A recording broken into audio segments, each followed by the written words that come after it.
Always do your best. Don't be weak-minded. Always be strong-minded and don't be afraid. So every space that you go into, always do your best. Doesn't matter if you're sweeping the floor, if you're building something from scratch, or if you're cooking a meal, put your all into it because greatness is in those little bitty details.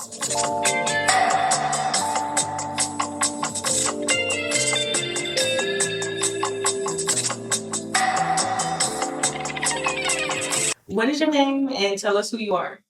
My name is Ayanna. I am a singer, a philanthropist, a producer, a mogul. What's your favorite thing about being Black?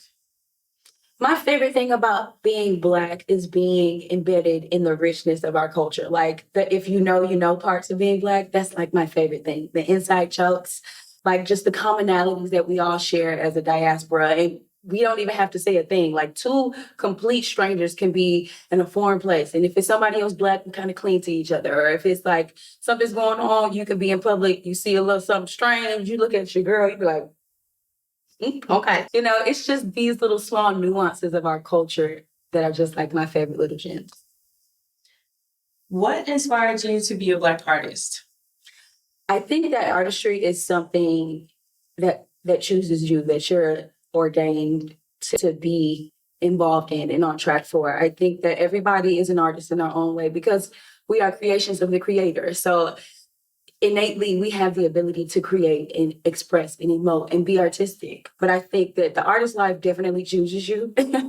Like if you ask me, apart from being an artist, I'll be somewhere being high-strung corporate woman sitting in a penthouse loft somewhere. But artistry is a ministry, and I know that I have something to give back to my immediate community and to the world. So I do that through my art. What does being Black mean to you? Being Black means everything to me. I mean, it really does mean everything, everything a part of me and who I am today and who I've been. I have to lean into gratitude to the Black experience and the Black culture. And that wasn't always positive. As a Black American, there are pros and cons to everything. And we've definitely had some not positive experiences as a culture, but I think that when I think about who I am as a woman and the person I am on track to be, I really just do have my Blackness to thank for. My family, my community, my school, my music. I mean, my just fellowshipping and collaboration in the community, the children, the elders, just everything about the community has leaned into me to create the woman that you see today. And I'm so thankful for that. What were some of your favorite Black role models growing up? You want to know something? It's like, I know it sounds so cliche, but like my family members were super prominent people in the community. And that's where my heart for philanthropy and volunteering first started. Like, my grandfather was the director of Parks and Recreation for the city of Atlanta. So like, I grew up with going to different parks, him running Camp Best Friends, which is a summer camp sponsored by the state for low income children. I was right there. My grandmother was a prominent person in the neighborhood. She fixed everybody hair. We had a salon in the basement, girl, and everybody came over. Every Saturday was packed. Okay, they brought snacks, books, gifts. I used to love it. And then my dad, he was an author. He's a teacher. He's a pastor now. So I grew up seeing Black people in authority, in leadership. And I'm so grateful for that. And not even just people, my family. So from a very early age, I saw my dad doing this. I saw my mom doing this. I saw my granddad and my grandmom doing this. And I knew that I could be exactly who and what I wanted to be. No question. How are you using your craft to invest in and uplift the Black community? And I say your craft, but also your platform. I'm using my craft and my platform to uplift the community just through experiences, engaging, and straight up giving back donations of my time, of my money, of skill set, of just other resources, middlemaning, just being a resource, being a blessing to be a blessing. I think that music is a universal language, and I think that that's something that a lot of people can lean into, no matter where you're from or what language you speak. Music is a universal experience, and I think it's something that also comes pretty naturally and innately for humans. So I use that as a platform to express and minister my message. And then from there, people, it resonates. It relates to them. I speak the truth and they understand. And so we make connections. And even if it's a certain a surface level where, just the words resonate with you, or if it's after the show and I give you a hug and we power for 15 minutes and I now know about your family and we linking up and we got something planned next week. Like, or if it's me going to a school, just speaking to the children at the 8th grade commencement ceremony and just speaking power into them and promise into them and authority and power into them, because it was done for me. And I am the result of the community in the village pouring in. And so it's my due diligence. It is my path to do that very same thing. If you could leave a message behind to a young Black artist, what would that be? I'm gonna leave you with something that I grew up saying. That my dad literally made me say every time I left him. When I was a little girl, I used to like despise saying it because I'm like, I don't see it again. But as an adult, I understand what he was trying to do. So I'm gonna leave you with what my daddy always told me. He said, always do your best.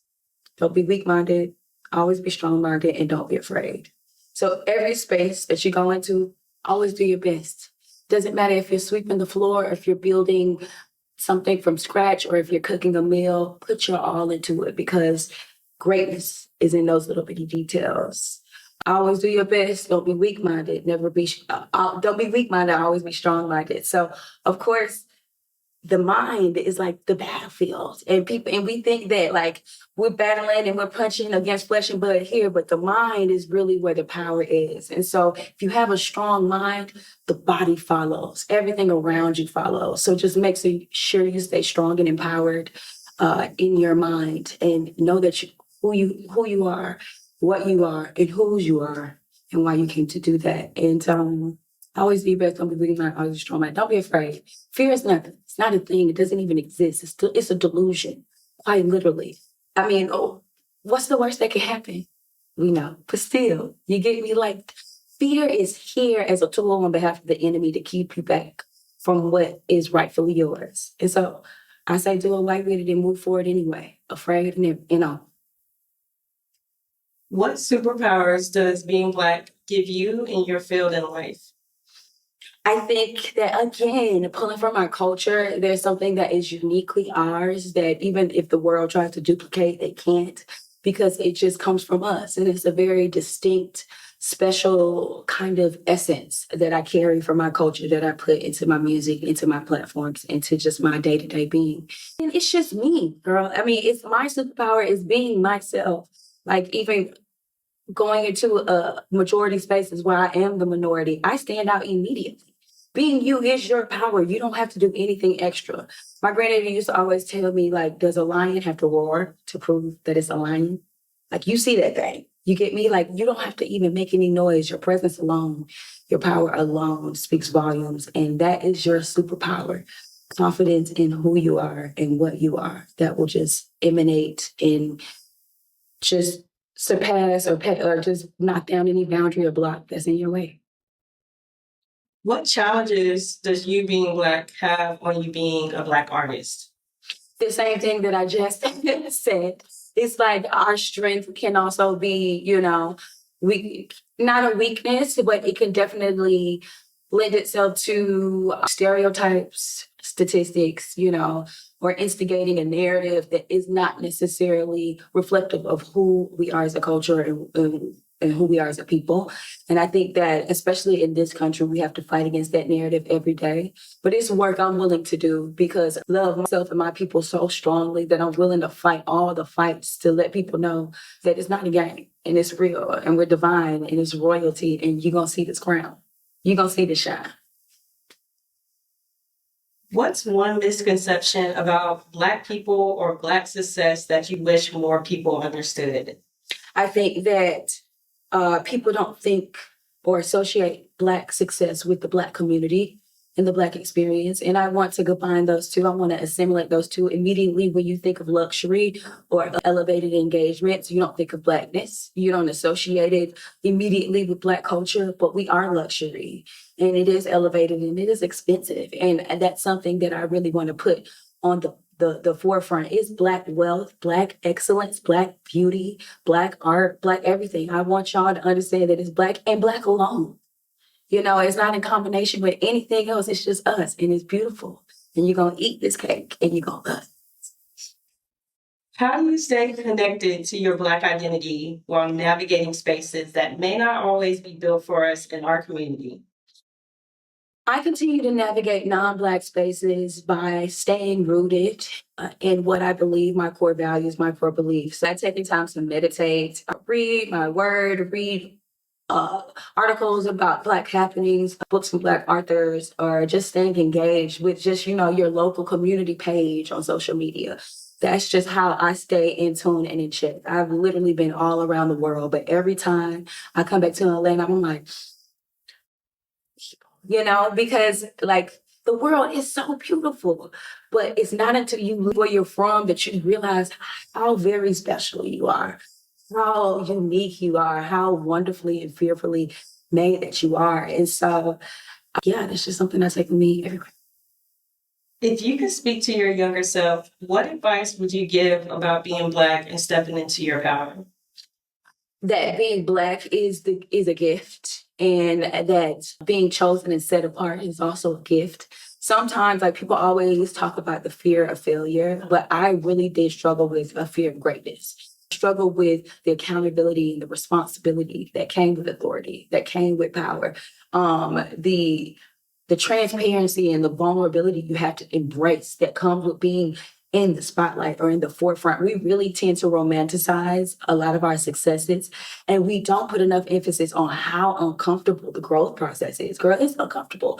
It's not always glam. Like, I know y'all see here and I know y'all see the stage, but like, you didn't know that, I just had a fight with the boyfriend and I just had to dry the tears and suck it up and go make sure y'all had a good time, even if I'm not having fun. You get what I'm saying? Or you don't know that, we just had to deal with, the passing of a political figure, an icon in our community, and we have to suck that up and still persevere and press on because, the show must go on, and we have to stand up and keep going regardless of what happens. Like, they're going to throw sticks, they're going to throw stones, but still we rise.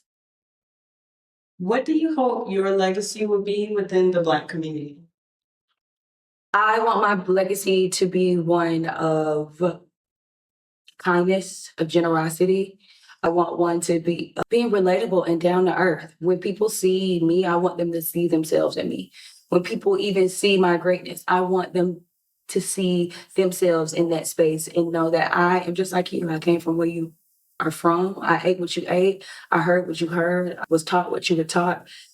But we still move beyond the influence and touched the sky and saw the world. And it's like growing up in metropolitan Atlanta, a lot of times, because it was so concentrated in the Black experience, you could either go one or the other. You can just get stuck there and it just kind of holds you there, or you can let it empower you and catapult you to the world. And you take your uniqueness around the world and let them, marvel in your excellence for once. I want my legacy to be one of kindness and generosity and relatability and resonance. And I want people to see me as a leader, but also a friend, and also somebody they can come to. Like, you can be on a pedestal, but you can also step back down to the ground and, hang with the best of them. I know if you don't like this, you can edit it out. But I call it the trap house to the White House mentality. I think that I just want to be known for being a multifaceted, multi-genre, multidisciplinary, and like who just gave all she had to her people and didn't leave any stone unturned. Tell us more about Ayanna. Oh, girl, we figuring it out together. Yeah, so we are figuring Ayanna out together. My artistry is a path that I've been on for a while, but just like life, you're constantly evolving and uncovering new angles and levels of yourself. So Ayanna right now is a grown woman who is finding her stride in this new level of life and is willing to share her experiences through song and engage through community and give back through culture. And where can we find you? You can find me on all social media platforms at Ayanna Official. That's AYANNA Official, or AyannaOfficial.com. Awesome. Thanks so much for coming today. Of course. Thank you, guys. Hey, Sam.